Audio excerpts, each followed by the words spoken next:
Queridos irmãos, boa noite. Mais uma vez é motivo de grande alegria para mim estar aqui. Um grande privilégio também ter sido convidado para esse momento que é tão ímpar na história da igreja, que é a comemoração do aniversário de sua mocidade.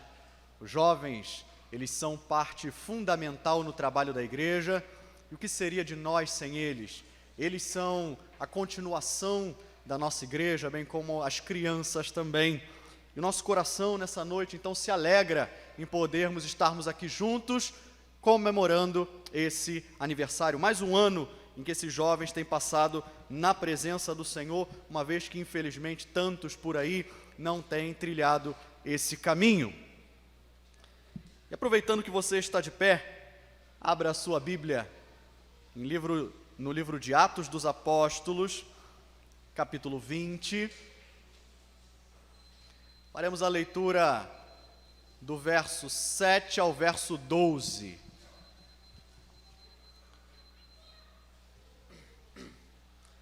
Atos dos Apóstolos, capítulo 20, versos de 7 a 12.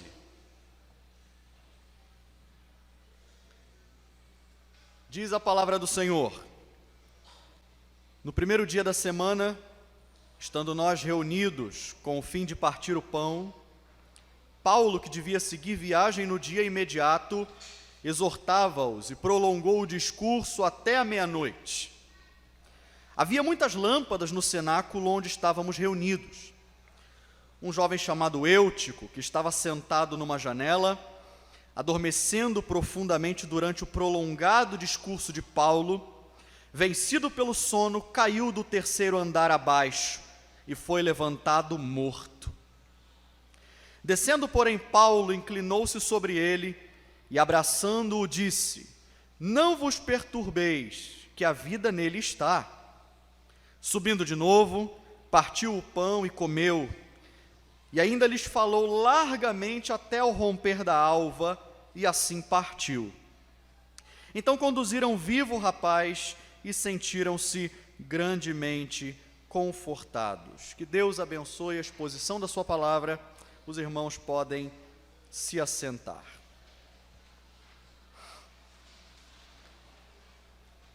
Irmãos, o contexto dessa passagem se encontra dentro da terceira viagem missionária de Paulo. Se você for ler o capítulo anterior, vai ver que ele e alguns colaboradores do Evangelho estavam na cidade de Éfeso.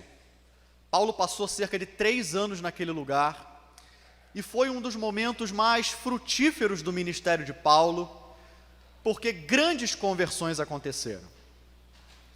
A cidade de Éfeso era uma cidade marcada pela idolatria, especialmente com uma deusa chamada Diana e com uma divindade chamada Saturno. Mas a pregação do Evangelho foi tão grande que as pessoas que eram envolvidas com feitiçaria vinham à praça da cidade trazer os seus livros e queimavam os seus livros. E aqueles que antes iam aos templos cultuar esses 2 deuses, agora abandonaram essa prática e adotaram a nova fé. Essas conversões estavam trazendo até prejuízo àqueles que lucravam com a idolatria.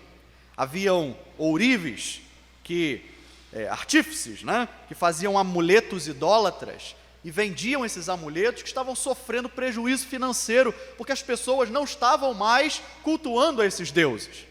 Fizeram então um tumulto contra Paulo, eu diria até que por pouco não chegaram a linchá-lo, e Paulo saiu de lá com seus colaboradores, indo rumo a Jerusalém, com o intuito de levar donativos aos irmãos pobres da Judéia. No caminho, ele aproveita para confirmar alguns irmãos. Ele passa por lugares bastante conhecidos, como a Macedônia, como Filipos, e um desses lugares por onde Paulo passa é Troade. Troade é uma cidade que foi bastante significativa no ministério de Paulo, porque foi lá que ele recebeu o seu chamado para pregar na Macedônia, e lá também foi o lugar onde ele foi preso, onde ele sofreu a sua segunda prisão em Roma. Então era um lugar que havia marcado o ministério de Paulo. Agora, ele está passando por Troade e é um domingo, porque o texto nos diz que foi no primeiro dia da semana. E a igreja estava reunida para cultuar ao Senhor e Paulo resolve então se juntar a esses irmãos e cultuar a Deus junto com eles e também celebrar com eles a ceia. A celebração da ceia nesses dias, ela acontecia durante uma festa, a igreja se reunia, cada um trazia um alimento, e eles ali se confraternizavam, e num determinado momento dessa confraternização, eles paravam e partiam o pão, fazendo menção à morte e ressurreição do Senhor. Alguns acreditam que o verso 11, quando diz que ele parte o pão e come, esse comer é uma referência a essa refeição que existia na igreja e que parou de ser celebrada por volta do segundo século por causa de alguns abusos que estavam acontecendo. Mas fato é que Paulo ali não perde a oportunidade, e ele não só participa do culto, como ele também prega nesse culto. Nós não sabemos a que horas esse culto começou. O que nós sabemos é que a mensagem de Paulo, ela rompe a madrugada, e Paulo fala largamente àquela igreja até o amanhecer. E o culto estava acontecendo num cenáculo, era o terceiro andar de uma casa, e o texto vai nos dizer que haviam muitas lâmpadas naquele lugar, era um lugar bastante iluminado, também não sabemos quantas pessoas estavam presentes, mas fato é que um jovem chamado Eutico, ele se senta na janela, e por volta da meia-noite, enquanto Paulo pregava, ele pega no sono, ele cai do terceiro andar daquele cenáculo, e ele cai morto.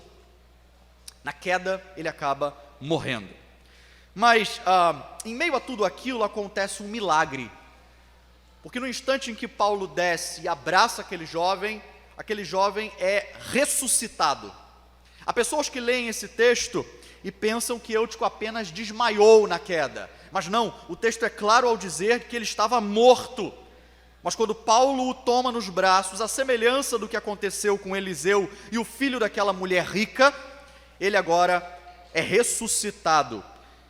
Então a igreja o reconduz vivo para o cenáculo, onde o culto tem então a sua continuidade até o amanhecer. Eu quero tirar com vocês algumas lições desse episódio e conversar especialmente com os jovens nessa noite a respeito do tema Jovem, saia da janela. E a primeira lição que nós podemos tirar aqui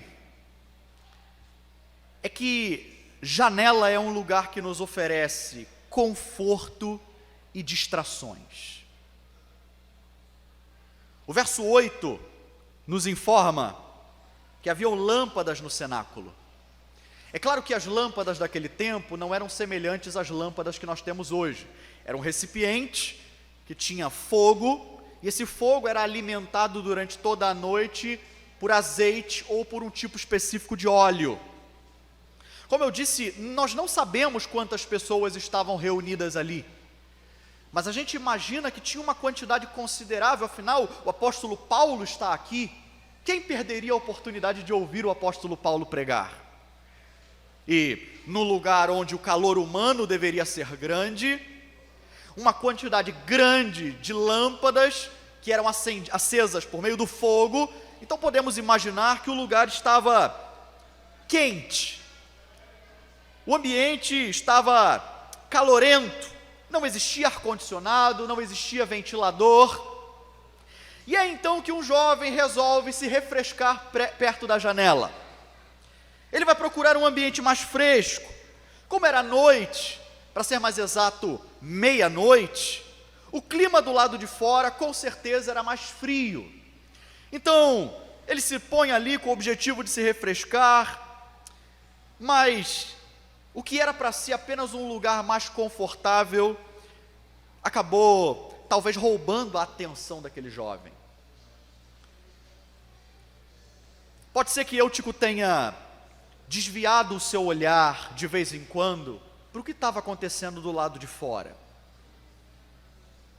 A ronda dos soldados romanos, algum movimento aqui e ali de pessoas, talvez um animal noturno que estivesse passeando por aquele lugar, a própria paisagem vista ali de cima, e em meio a tantas distrações, Eutico perde uma fala de Paulo aqui e outra ali, e não consegue mais acompanhar o raciocínio daquilo que está sendo explicado, e o que estava do lado de fora, então, passa a ser mais interessante do que está acontecendo ali dentro, e ele se desconecta completamente do que está acontecendo no cenáculo.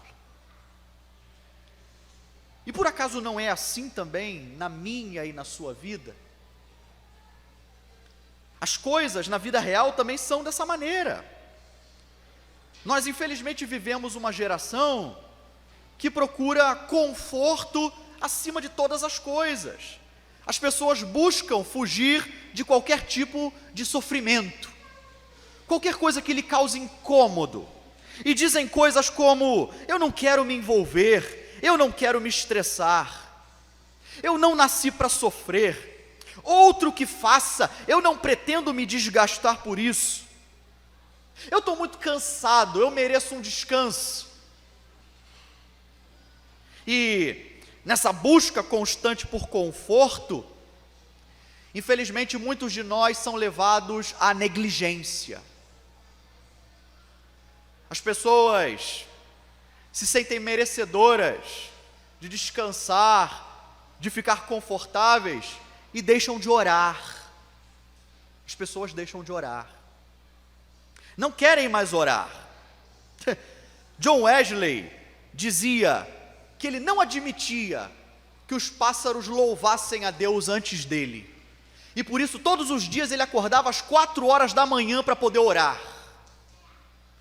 E quantos de nós hoje estão dispostos a abrir mão de algumas horinhas de sono para buscar ao Senhor?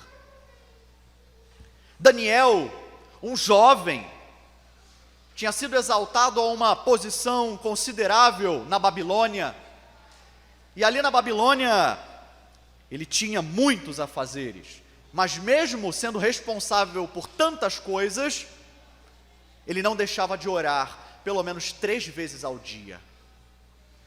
Nós não temos tantos afazeres quanto Daniel, mas nós costumamos dar a desculpa: eu estou muito cansado, e então deixamos de orar.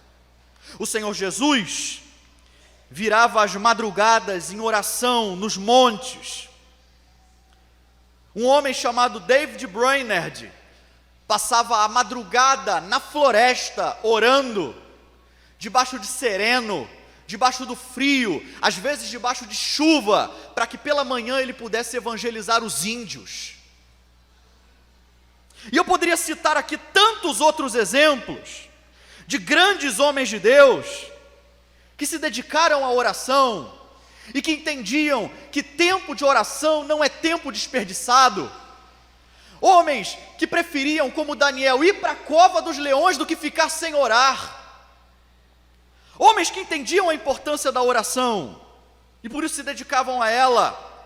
Mas hoje as pessoas dizem: eu não tenho tempo, eu não estou afim. A pessoa tem tempo para tudo, mas não tem tempo para orar. Portanto, ela se torna negligente com as coisas básicas da vida cristã. Ela não lê mais a Bíblia. A minha mente está muito cansada, eu vou acabar lendo e não vou entender muita coisa.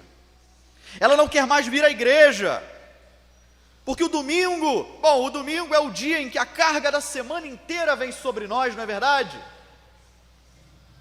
Me dispor para ir até um lugar, me levantar pela manhã, isso não, eu estou muito cansado.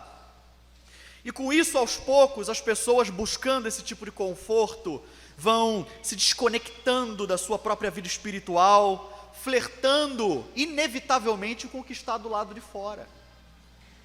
Elas passam a se distrair com aquilo que vem pela janela. A brisa que recebem é uma brisa fria, que faz elas pouco a pouco perderem o calor daquilo que está acontecendo no cenáculo. A escuridão da meia-noite do lado de fora chama mais a atenção do que as muitas luzes que estão brilhando ali dentro. E a pessoa então começa a considerar a igreja chata. A pessoa começa a considerar os afazeres espirituais irrelevantes. E quando você começa a procurar por conforto, esse conforto pode ser nocivo, meu irmão. Pode ser nocivo. Porque você pode se acomodar nele, e se acomodando você pode virar negligente. Quando nós clamamos por conforto espiritual, você pode ter certeza que Satanás ele se apresenta com uma poltrona maravilhosa para você. Maravilhosa. Porque se você está procurando uma religião para se sentir bem, eu sinto lhe informar, mas o cristianismo não é a melhor opção para você. O cristianismo não é uma religião de mordomia, no sentido de ficar sentado sendo servido. Pelo contrário. Nós estamos aqui com o intuito de servir uns aos outros, de trabalhar para o Senhor em prol da expansão do seu reino, da edificação do corpo de Cristo. Nós devemos nos sacrificar em favor uns dos outros e verdadeiramente com isso amar uns aos outros, porque amor é muito mais serviço do que sentimento, muito mais serviço. Então o conforto acaba sendo estranho ao cristianismo. O nosso conforto, o nosso descanso, o nosso repouso é na eternidade. Enquanto nós estivermos aqui, o Senhor nos chama ao trabalho. E você deve tomar cuidado, porque o seu cansaço pode ser mortal para você. Então, em primeiro lugar, jovem, saia da janela, porque a janela é um lugar que te oferece conforto e distrações. E esse conforto e essas distrações te levam à negligência. Em segundo lugar, jovem, você deve sair da janela, porque a janela é um lugar de quedas. É um lugar de quedas. E aí, aconteceu com Eutico a pior coisa que poderia acontecer com alguém sentado numa janela. Ele caiu no sono. E isso é a consequência natural do tédio. Isso é a consequência natural quando você se encontra em um estado ou em um lugar em que as coisas não te agradam mais. Se você está no seu quarto, deitado na sua cama, num ambiente frio, debaixo das cobertas, você liga a TV e não tem nada de interessante, então você deixa num canal ali que a programação pouco te atrai, o que logo vai acontecer com você? Quando você está confortável e não se preocupa com as coisas, você vai sentir sono. Você está numa viagem e sabe que o caminho ainda é longo e não tem nada para fazer a não ser olhar aquela paisagem que você já não aguenta mais olhar, porque todos os dias você olha para aquilo. E o embalo do ônibus, ele vai te dando sono.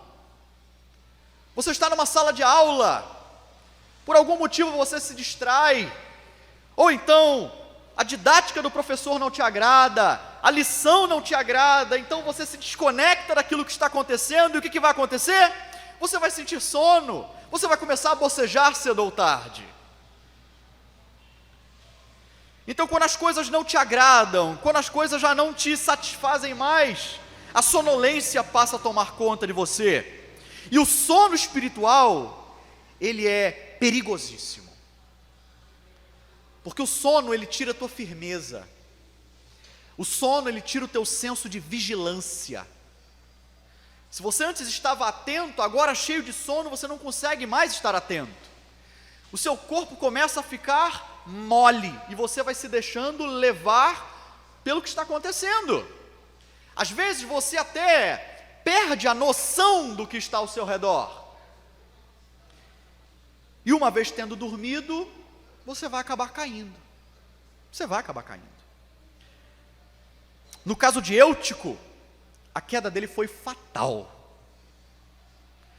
E quantas pessoas nós conhecíamos que estavam aqui conosco, que se deixaram levar por essa sucessão de processos, debaixo do nosso nariz. Nós infelizmente não seguramos essas pessoas, elas caíram e não tornaram mais. Porque, irmãos, essa sequência ela é mais comum do que parece. E jovens, vocês são seduzidos por isso o tempo todo. Há muitas janelas na vida de vocês. E se você nessa noite identificou alguma delas, se você se viu em algum desses processos, distração, desinteresse, negligência, sonolência e queda, não espere chegar à morte. Saia dessa janela, saia desse lugar que te oferece conforto. Não deixe que se cumpra o que o pastor John Piper uma vez disse: o seu cansaço um dia vai te matar. Não permita que isso aconteça com você. O reverendo Hernandes Dias Lopes, ele diz que, via de regra, quando uma pessoa cai, ela sempre cai do lado de fora, nunca é do lado de dentro. Isso é uma coisa interessante, de fato, de se constatar. Em outras palavras, quando há uma queda dentro da igreja, a pessoa ela tende a cair sempre para o lado de fora. Ela dificilmente cai dentro da igreja. E nós, como igreja, devemos agir. Quando o irmão cai, quando nós não percebemos que isso está acontecendo, há uma terceira coisa que eu quero ensinar, uma terceira lição que é para ser tirada daqui. A janela, ela é um lugar de conforto e de distrações. Como consequência, a janela também é um lugar de quedas. E cada um de nós, como eu já havia dito, tem que prestar atenção e verificar se não está em uma janela. Mas a janela também, além de ser um lugar evitado, para ser evitado, também é um lugar que nós devemos usar para olhar para baixo. Porque no instante em que Eutico cai da janela, com certeza a reação das pessoas que estão próximas a ele é ir até a janela, olhar para baixo e ver o que tinha acontecido. E eles olham para baixo e veem Eutico caído, não sabendo se ele estava vivo ou não, e imediatamente depois de verem ele naquele estado, eles descem e vão socorrê-lo.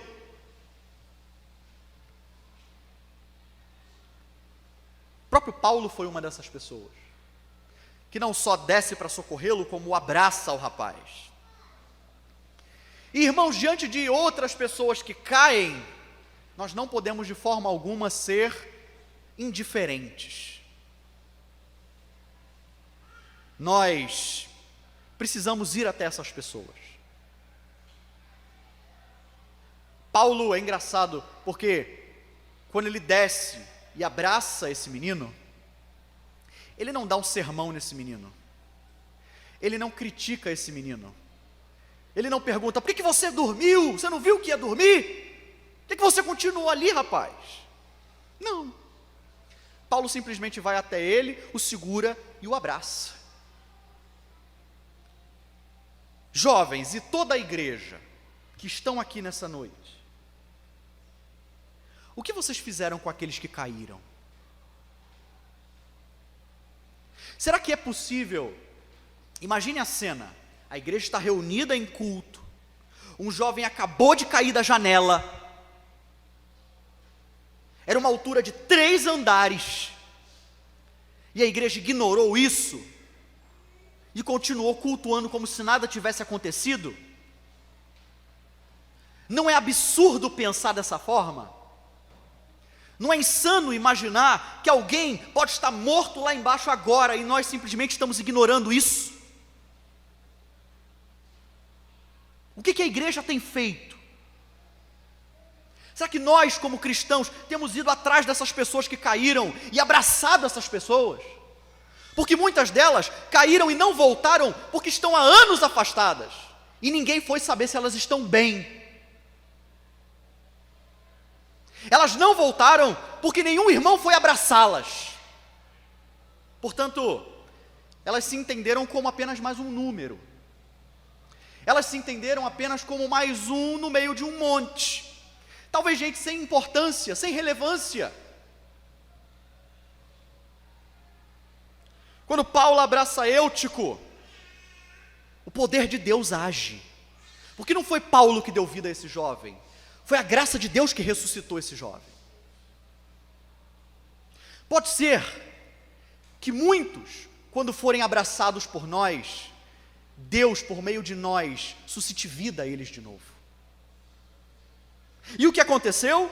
A igreja, alegre, reconduziu esse rapaz ao lugar onde estavam, e eles puderam dar continuidade ao culto. Pessoas caíram, a igreja deve ir atrás deles. A igreja deve descer, deve ir ao encontro deles e não ficar esperando o jovem morto se levantar e subir as escadas e voltar para o terceiro andar. Não é assim que funciona, não é assim que tem que ser. Muitos de nós têm estado nesse processo, muitos de nós já caíram, alguns estão muito feridos, mas ainda não mortos, outros já estão mortos, e o que nós temos feito? O texto não diz, mas certamente depois que Eutico foi ressuscitado e voltou para o cenáculo, ele deve ter ficado bem distante da janela. Ele deve ter aguentado o calor no culto até de manhã. Talvez isso tenha gerado até uma espécie de trauma nele. Olha, eu vou passar longe de janela por um bom tempo.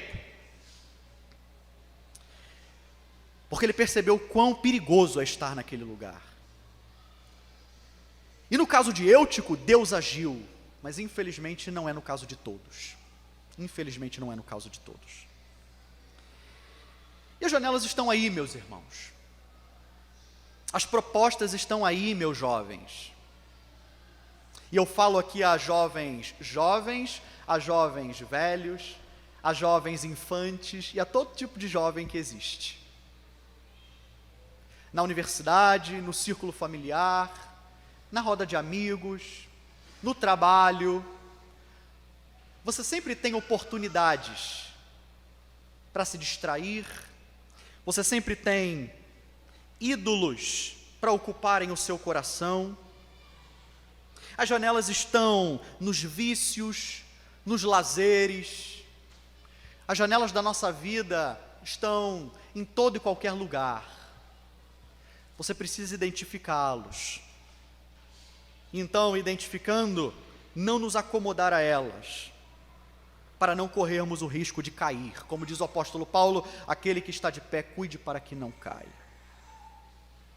Por outro lado também, nós precisamos, irmãos, ir atrás daqueles que caíram e abraçá-los, na esperança de que o Senhor os reconduza com vida e possamos, como igreja, nos alegrar nessa pessoa que, como diz lá a parábola do filho pródigo, estava morta e tornou a viver. A minha oração é que, por meio dessa breve mensagem, Deus permita que tenhamos não só uma juventude, mas uma igreja de forma geral. Em primeiro lugar, forte, cheia de sabedoria e discernimento, para ver que janelas são essas, janelas que precisam ser fechadas, para que não haja espaço para que nos assentemos nelas. E em segundo lugar, uma igreja cheia de amor e coragem, para ir em resgate daqueles que caíram, sendo instrumentos de Deus para a vida dessa gente. Deus nos abençoe. Amém.